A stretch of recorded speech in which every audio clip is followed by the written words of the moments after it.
The year is 1760, you're out for a walk along North Leaf and you find a natural spring. What do? Well, what about build a big, massive edifice with a big Greco-Roman statue on it?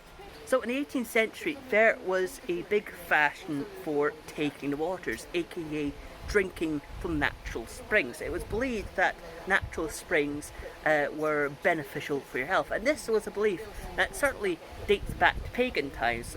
Back in pagan times, natural springs were considered holy places as sort of a barrier between this world and the next. So it's no surprise that when a natural spring was discovered, they would go the whole hog and build a big massive edifice with a Greco-Roman statue on it. Now, the story of this edifice itself has a lot of showmanship to it. It was built in 1789, and the name and the fact that it sort of combines a Greco-Roman style with a Christian saint certainly has a lot of showmanship to it. Now, the name of the edifice is St. Bernard's Well.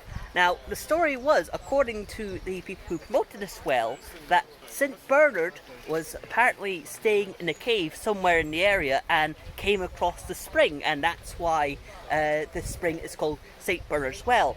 The problem is, though, St. Bernard never actually visited Scotland. He mainly stayed around France. But the actual statue on the edifice certainly does match with the theme. The statue is of the Greek goddess Hygeia, who was the Greek goddess of health and hygiene. Now, the monument itself has a little bit of a link to Robert Burns, because the monument was designed by Alexander Nasmyth, and he was the guy who painted that famous portrait of Robert Burns. So yeah, Alexander Nasmyth, not only a good painter, but also a good architect. Now, with all this talk of spring water, you're probably wondering what the spring water was actually like. Well, apparently the spring water was great for your physical health and your mental health, but apparently it also had a hydrogen twang to it. So if you want to find out what hydrogen tastes like, you can go down and knock on the door, and hopefully someone might open the door and offer you a small cup of fresh spring water.